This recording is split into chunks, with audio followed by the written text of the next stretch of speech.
Valentín Troll, catedrático de Geología de la Universidad de Uppsala, nos adentra en la historia del Parque Nacional del Teide y de los primeros visitantes desde el siglo XIX.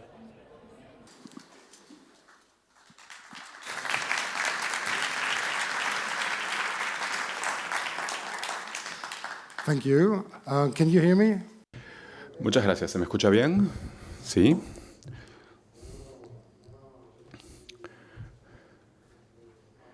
Muy bien. Vamos allá. Primera diapositiva. Muchísimas gracias por estar aquí presentes para mi conferencia. Yo desde hace 25 años conozco las Canarias, investigo sobre Canarias, aunque todavía no hablo bien español, con lo cual intervengo en inglés. En cualquier caso, muchísimas gracias por su interés y hoy les voy a hablar sobre cómo Tenerife y en concreto el Teide han contribuido a ayudarnos a entender la geología. Voy a hablarles de la historia. Espero que lo que escuchan no sea mi teléfono móvil.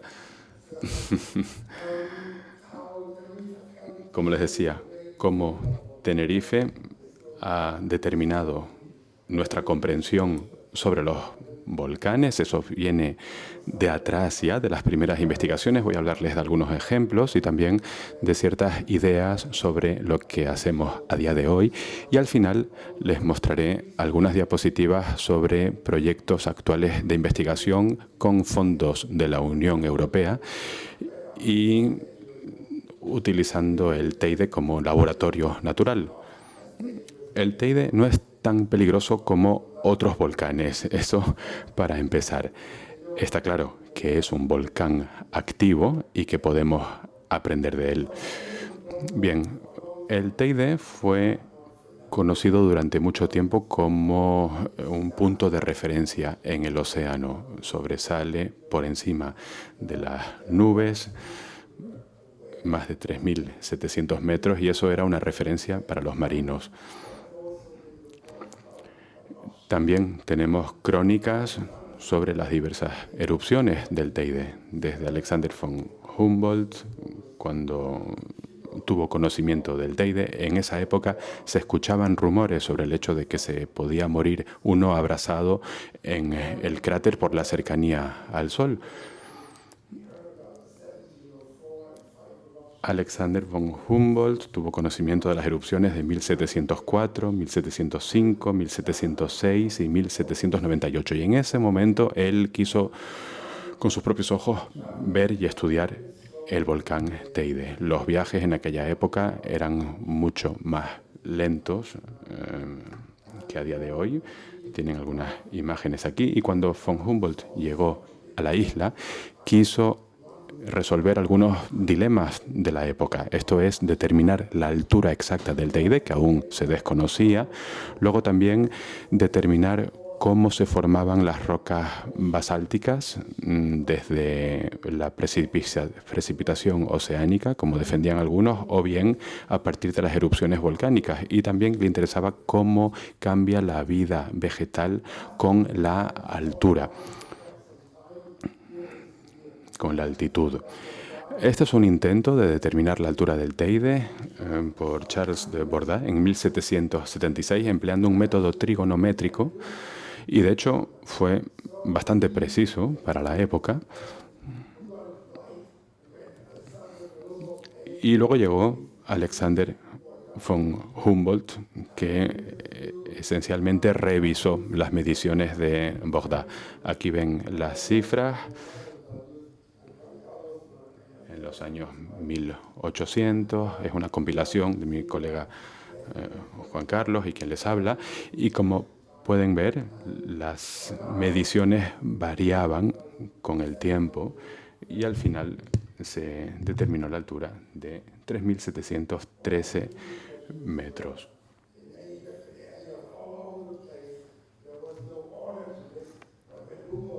Cuando llegó Humboldt, como dije, reprodujo la altura de Borda con un valor más preciso, 3.736 metros.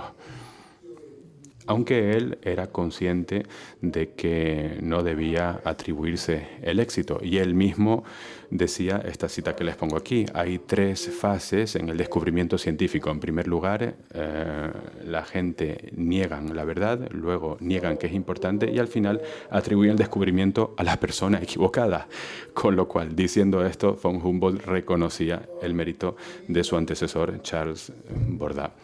En cualquier caso, al final, el que pasa la fama, pues no siempre es el que se lo merece. En este caso concreto, Humboldt fue aparentemente quien determinó esa altura. Bien, hablemos de él. Nació el 14 de septiembre de 1769 en Berlín. Fue criado en Tegel, en el castillo familiar. Su padre, Alexander Georg von Humboldt, oficial del ejército prusiano. Su madre, María Elizabeth Colomb. Su padre murió cuando era joven y él se matriculó en la Universidad de Frankfurt junto con su hermano. Tienen aquí algunas imágenes, él en su infancia con su madre. Luego estudió en la Universidad de Göttingen, viajó con Georg Foster recorriendo el río Rin. Y esta persona, George Foster, era un viajero que había navegado con James Cook y él le hablaba sobre esas grandes gestas y viajes por todo el mundo. Humboldt después estudió en Hamburgo, viajó a los Países Bajos, Francia, Inglaterra, incluso a Londres, donde conoció al presidente de la Royal Society. Luego, en 1791, empezó a trabajar en el sector de la minería para el gobierno prusiano. Ahí aprendió el oficio, conoció al profesor Werner, quien consideraba que las rocas volcánicas son precipitados oceánicos, es decir, seguía la corriente neptunista. Y bueno, había un debate en aquel momento frente a esos conceptos del origen de la roca volcánica, neptunistas o wernerianos.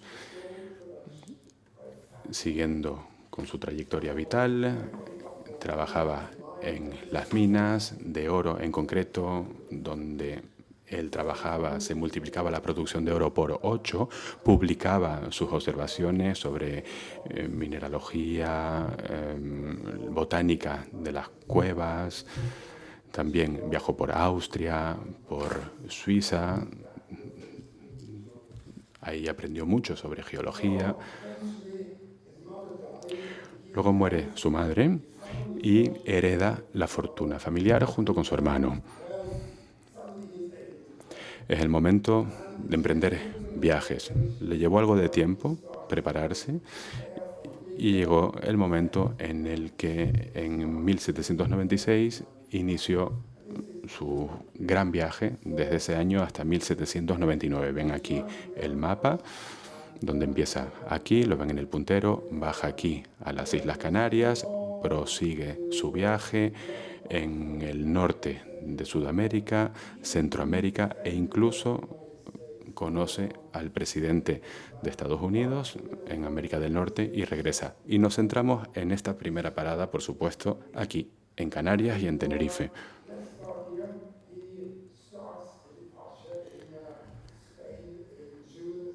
Empieza su viaje en junio de 1799 en España y está en Tenerife del 19 al 25 de junio. Visita el Teide y también la Laguna, Anaga y la Orotava.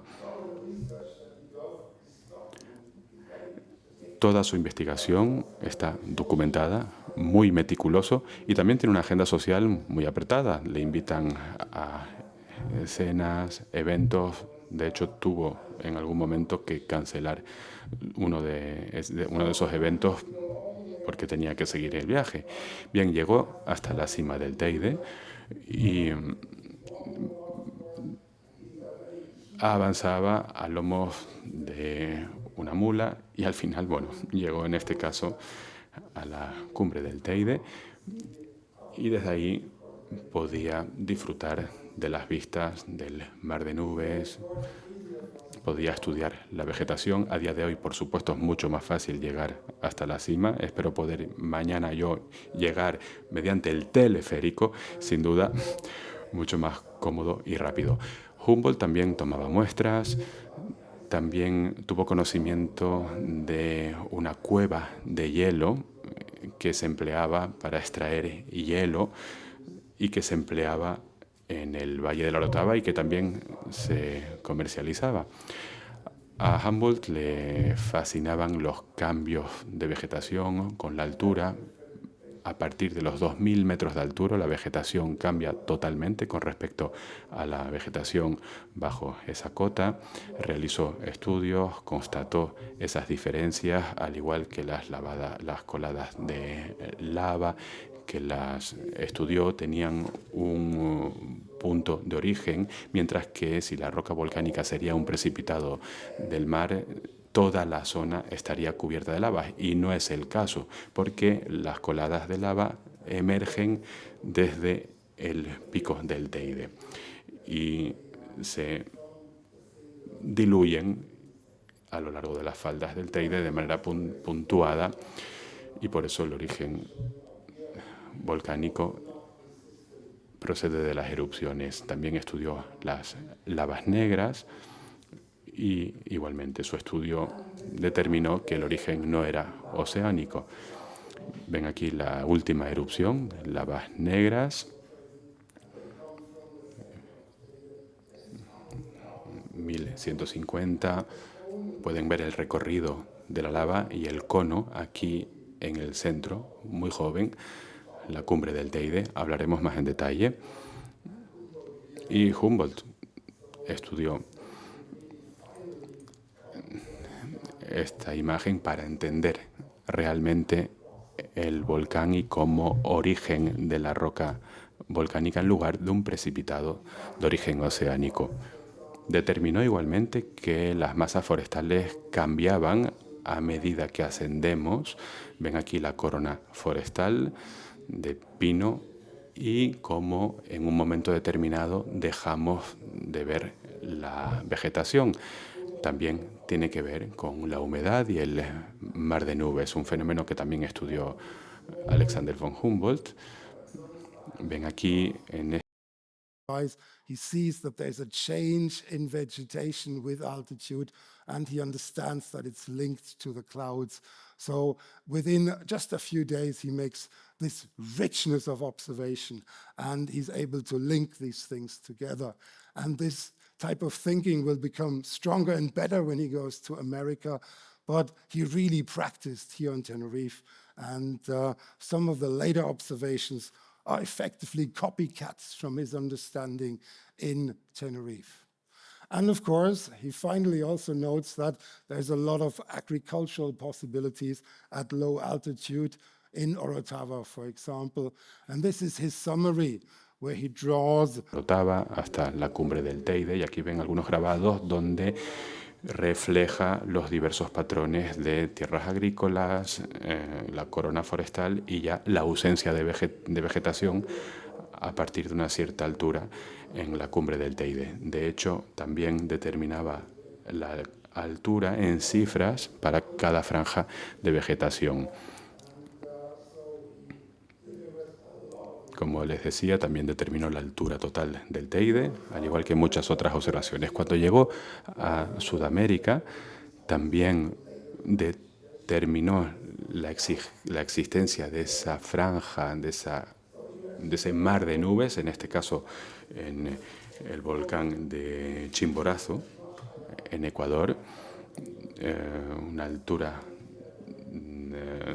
de más de 5.000 metros, 5.878 metros. A esa altura llegó, siendo la cumbre de más de 6.000 metros. Y ahí estoy seguro de que sufrió mal de altura y por eso no pudo seguir avanzando. Y aquí también, como les digo, estudió las diferentes franjas de vegetación. Más adelante, en su carrera, publicó sus obras. Y ven aquí en este diagrama cómo cambia la vegetación entre los Andes, el Himalaya, Pirineos e incluso en el norte de Suecia y, por supuesto, aquí lo que les señalo en Tenerife, donde determinó esta constatación por primera vez aquí en Tenerife. Ven aquí la imagen más en detalle. Como les digo, más adelante viajó a otros lugares del mundo con picos más altos, pero les digo, sus primeras observaciones fueron en el Teide. Fue un pionero también con respecto a los patrones meteorológicos. Este no es un mapa suyo, pero a partir de las observaciones de Humboldt. Son las diferentes zonas climáticas por colores, como digo, inspirado este mapa en las observaciones de Humboldt. Ahora pasamos a otro pionero, Leopold von Buch, no tan famoso como von Humboldt, pero como geólogo probablemente contribuyó tanto como von Humboldt al estudio de la geología. Estudió química, mineralogía, fue también estudiante con von Humboldt en Friburgo, en la Academia de Minería, y también fue estudiante del profesor Gottlob Werner. Como ven, el profesor Werner tenía mucha influencia en aquella época y él mencionaba que los volcanes no existían y de hecho seguía siendo este profesor muy escéptico con respecto a las observaciones de von Humboldt. Fue también funcionario del gobierno prusiano, trabajó en las minas, pero esta gente tenía recursos, tenía dinero y no necesitaba viajar. Después de un cierto tiempo constató que prefería más bien viajar, dejar de trabajar y renunció a su puesto como funcionario y junto con von Humboldt más adelante fundó la Sociedad Alemana.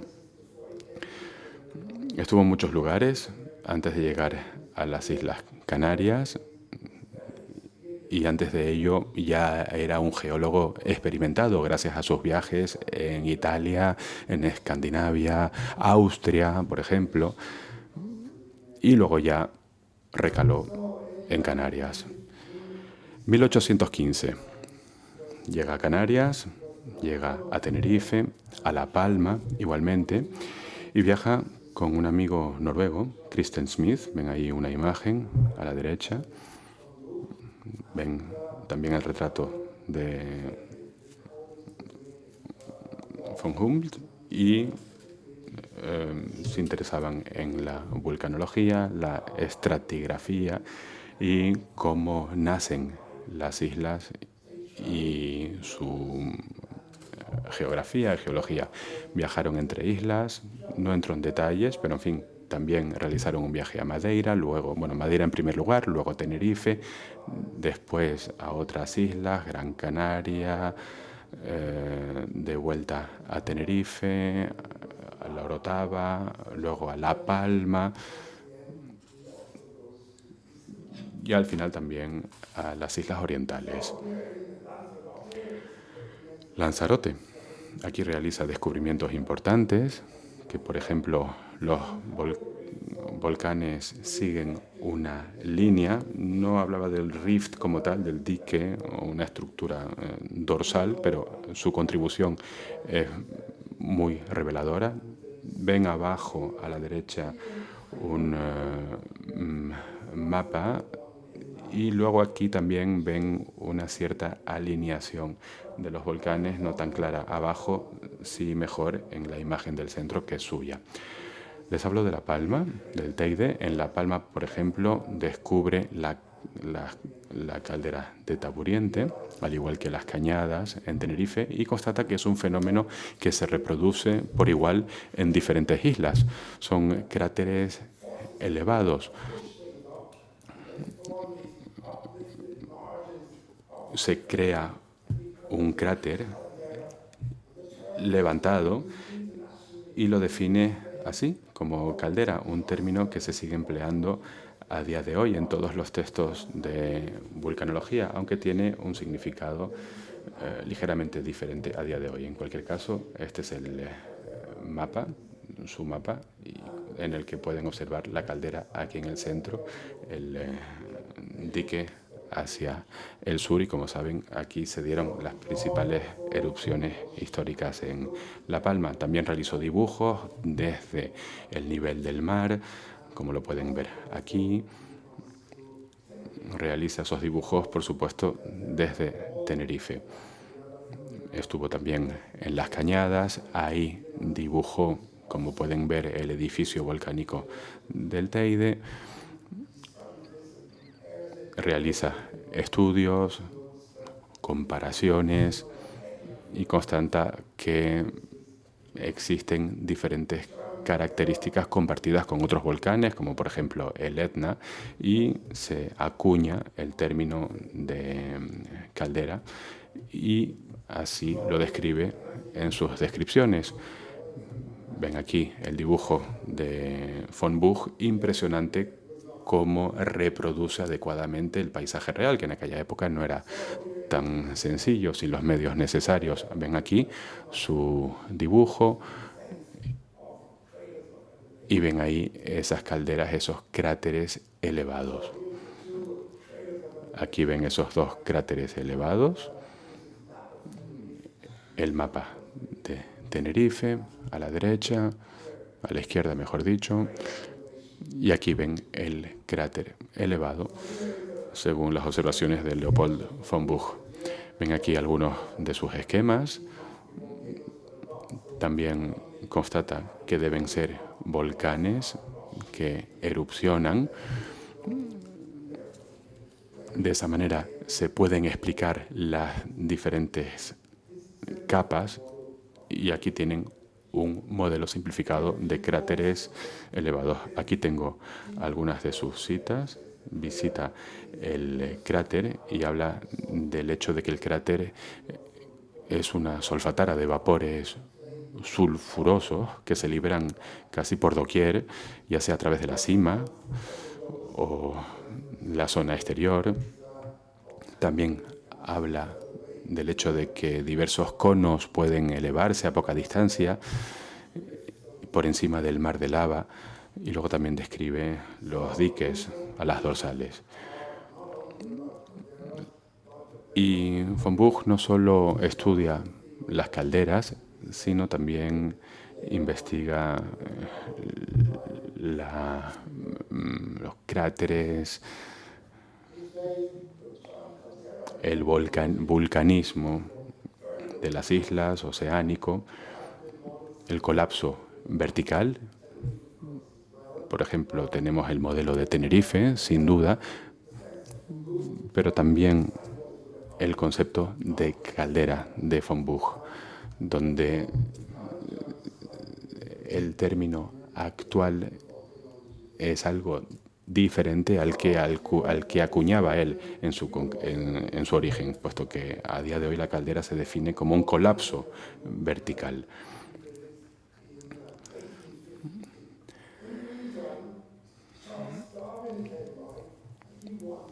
Les hablo también de Charles Lyell y también de Darwin, aunque no pudo recalar en Tenerife, puesto que su embarcación, el Beagle, no pudo atracar y nunca estuvo en Tenerife. Sí que estuvo, como les digo, Charles Lyell, quien escribió Los principios de la geología, su famosa obra,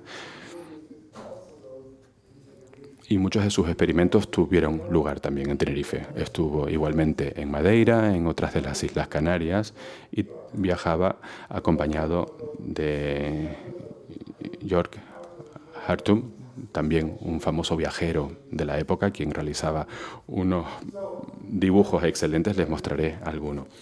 Lyell estaba muy interesado en la vulcanología y consideraba que el Teide era un enorme laboratorio a cielo abierto. Quería estudiar cómo se creaban las islas volcánicas y las quería relacionar con otras regiones en el mundo, investigando cómo nacían las islas, los volcanes, a partir de un levantamiento, como decía von Buch, o de alguna otra manera. Estudiaba la superposición de las coladas de lavas. Aquí tienen algunos de sus dibujos no son gran cosa. Es verdad que los de von Buch eran más precisos. En cualquier caso, estudió las cañadas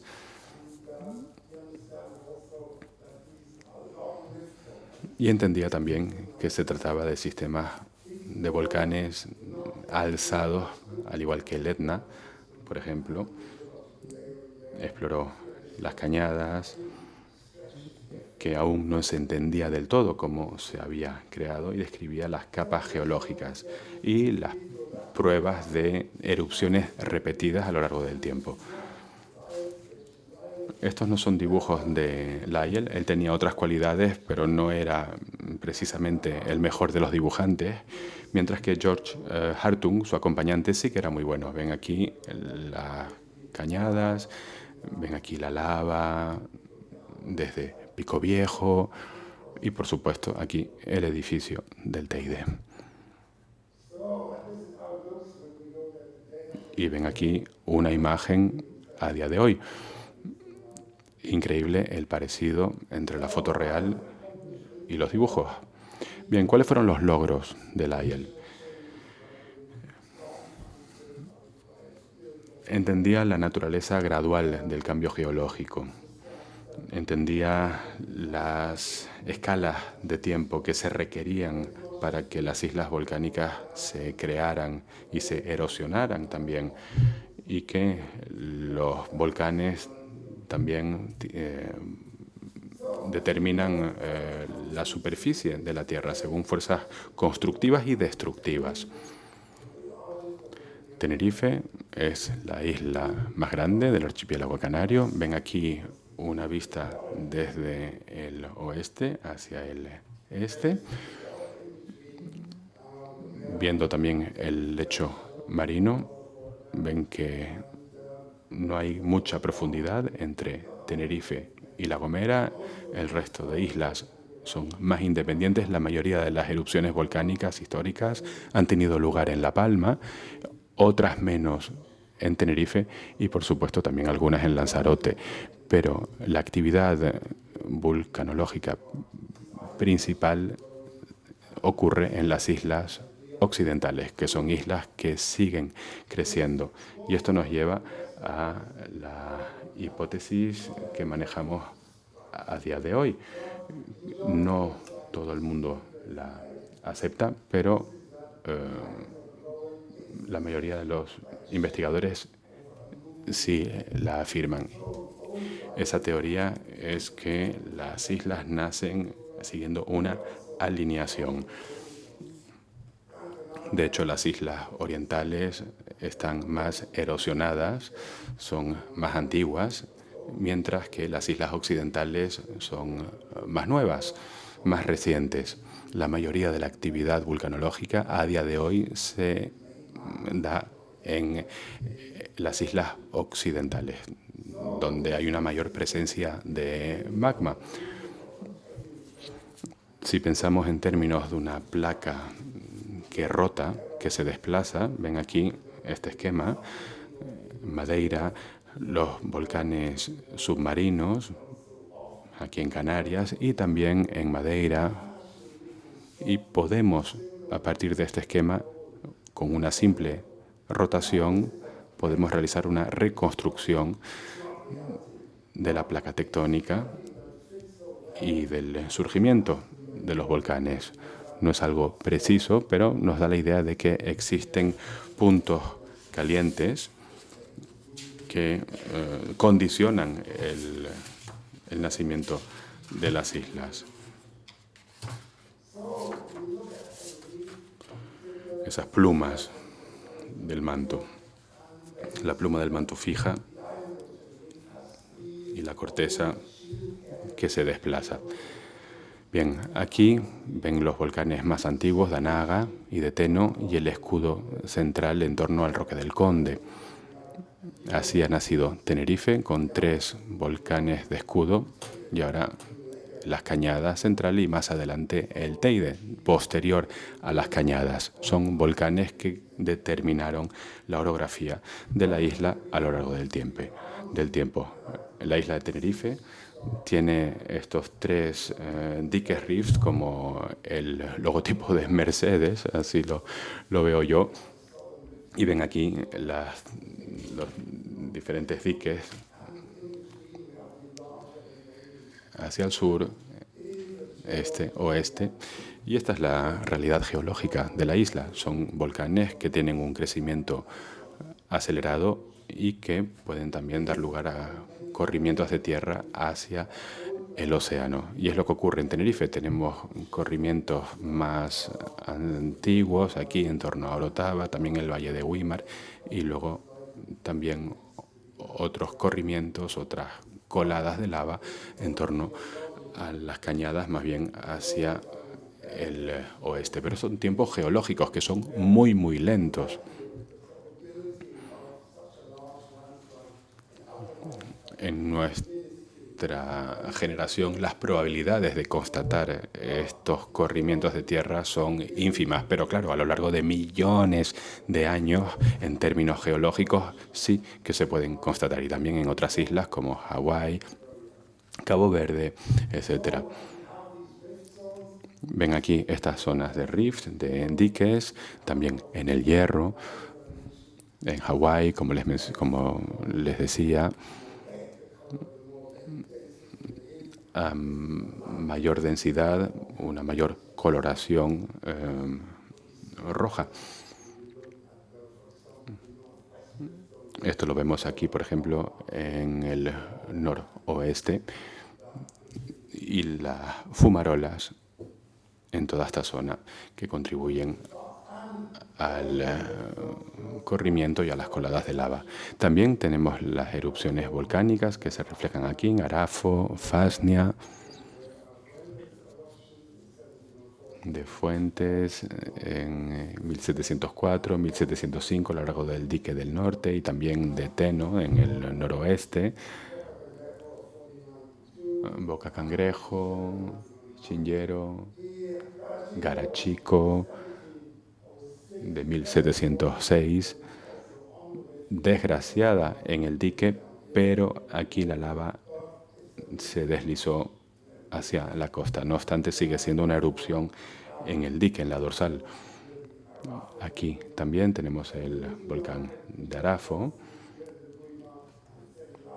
Güímar, ven como la lava discurre casi hasta la costa, aunque en el momento no llegó a la costa.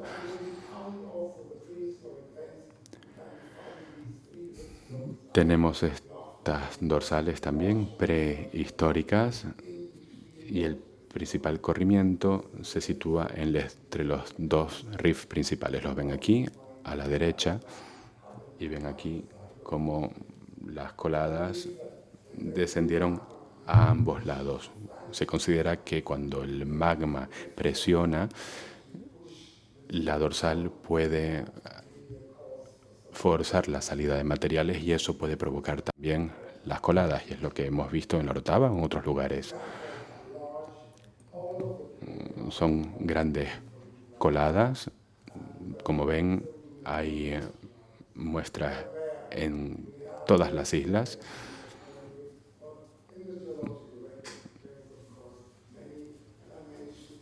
En la era cuaternaria no tantos, pero como digo, en los tiempos geológicos sí que podemos constatar los tiempos y los cambios en la Orotava, y aquí las cañadas, y les hablaré de hecho de lo que aconteció ahí en la cañada. Bien, ya tienen ahí la imagen, una imagen de la NASA, esta en concreto, desde arriba.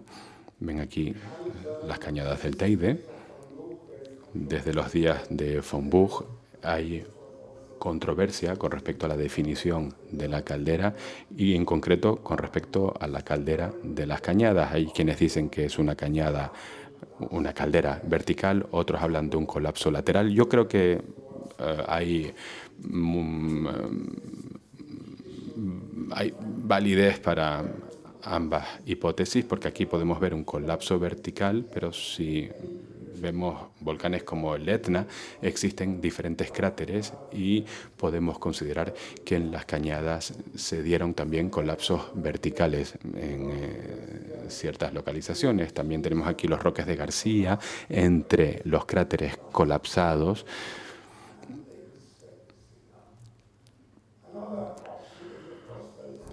Otra hipótesis es el colapso lateral.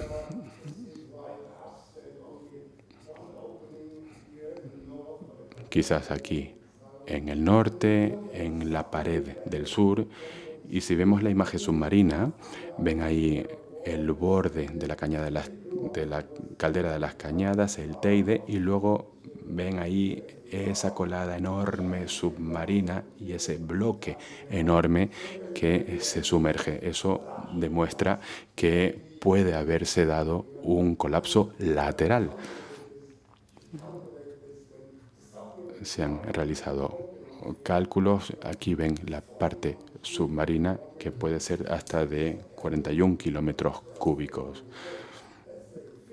Así que podemos hablar de esos 55 kilómetros cúbicos en total, que es una enorme superficie. Por eso explica en parte esa depresión.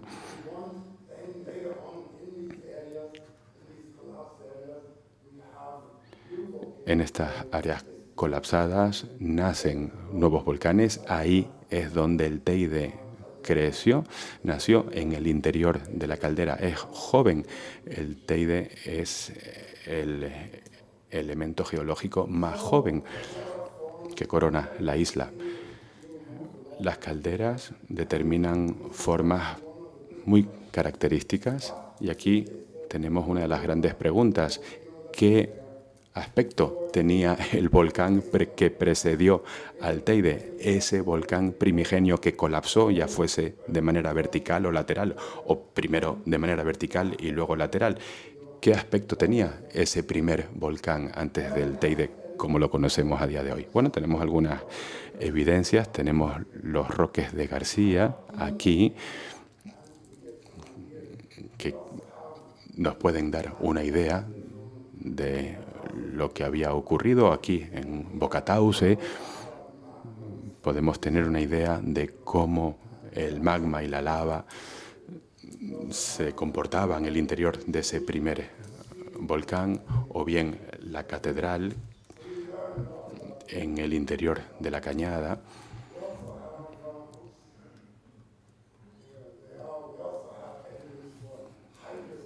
También tenemos muestras de alteración hidrotérmica, fluidos calientes en el interior del volcán, por ejemplo, aquí en los azulejos, en el Teide, donde se puede incluso determinar la temperatura.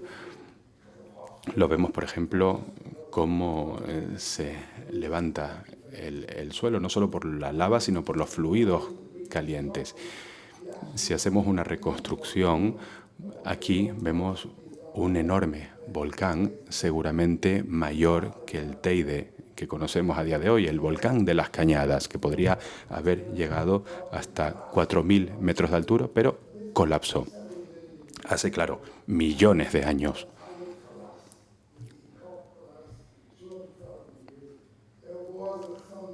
Y en el momento en que colapsó, se dieron enormes explosiones laterales y después de un cierto tiempo ya no hubo más erupciones. Ahora podemos creer que la situación está calmada, pero claro, Tenerife ha tenido un pasado muy violento en términos vulcanológicos. Sigue siendo una isla activa. Después de estos corrimientos, después de estas lavas, de esta erupción explosiva, llegamos al nacimiento del Teide. El Teide, que no es tan peligroso como lo hubiera sido el volcán de las Cañadas. Y vemos cómo crece en el interior de las Cañadas. Aquí ven las diferentes erupciones del Teide que han cartografiado Juan Carlos Carrasero y otros colegas. Carracedo.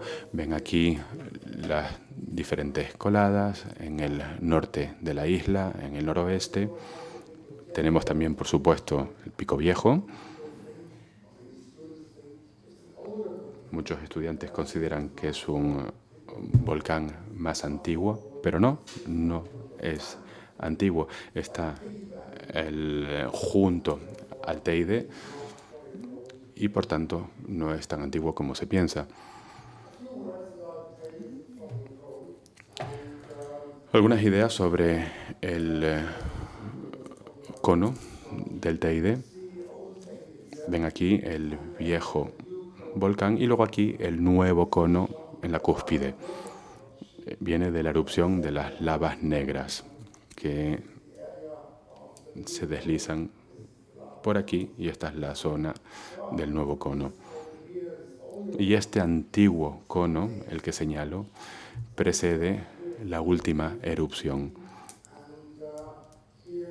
Esta erupción de lavas negras, 1150 BP, y antes de la formación de ese último cono, antes de las lavas negras, teníamos la estructura mayor y luego ya el último cono con el cráter apical.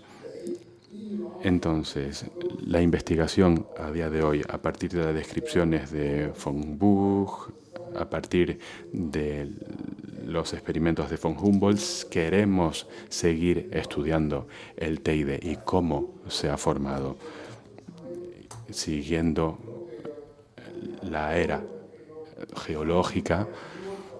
Hemos visto cómo el Teide ha crecido, vemos algunas reconstrucciones aquí, cómo este antiguo sistema podía ser. El cráter mucho más ancho seguramente antes del último crecimiento del cono. Ven aquí donde está el teleférico, hay algunas alteraciones hidrotérmicas, algo que intentamos entender de mejor manera.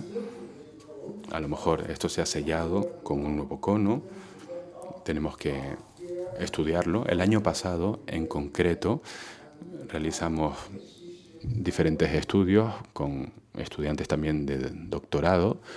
Colaboraron con nosotros y hemos empezado a identificar las rocas a partir de estas imágenes remotas. Realizamos una cartografía, estos mapas de elevación con calidad de imagen de satélite. Ven aquí la zona estudiada por el dron con una mayor resolución. Ven aquí el nuevo cono, el cono moderno, y aquí el anillo del antiguo cono del Teide, y aquí la alteración hidrotermal, lavas negras, e identificamos los diferentes tipos de roca desde encima. No hace falta subir al Teide cada día, sino que tenemos estas imágenes de dron. Y podemos empezar a estudiar las rocas según el espectro de colores en el cono y también en el anillo del antiguo cráter, la antigua cañada. Ven aquí los diferentes colores y cómo podemos asociar los colores con la presencia o no de gas, con la alteración hidrotermal. El gas de las fumarolas. Con las imágenes podemos estudiar todas estas alteraciones. Por tanto, estas imágenes nos permiten estudiar con detalle las rocas a distancia e identificar los diversos cambios. De esta manera podemos obtener nuevos conocimientos a la hora de señalar la alerta si existiera algún riesgo de erupción o bien rocas cubiertas de polvo que sabemos que no son activas. En fin, podemos hacer ahí un seguimiento con el tiempo. Aquí seguimos estudiando las rocas, también con las imágenes, las estudiamos en el laboratorio, su composición para determinar los diversos minerales. Vemos aquí los minerales, el sulfuro de la zona de alteración, o bien las rocas de la lava fresca que tienen una composición muy diferente, con lo cual estudiamos aquí la composición no tanto desde el espacio, sino con vistas aéreas. Y desde cientos de años el Teide nos brinda información y esperemos que con esta investigación podamos dar un paso más a la hora de entender los volcanes. Termino ya con esta idea. Vaya mi agradecimiento a todos ustedes y espero que hayan considerado interesante mi ponencia. Muchas gracias.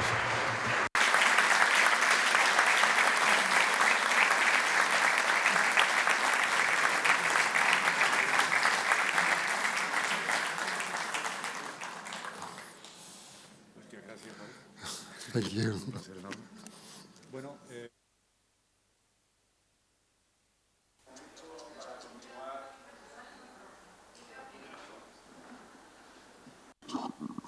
Sí, bueno, gracias Valentín. Ha sido fantástico y ver que todavía tenemos muchísimo que aprender del volcán Teide. Creo que podemos parar un momento antes de empezar con la conferencia de Juan Carlos Carracedo. Yo creo que 10, 15 minutos o 10 minutos para no retrasarnos mucho.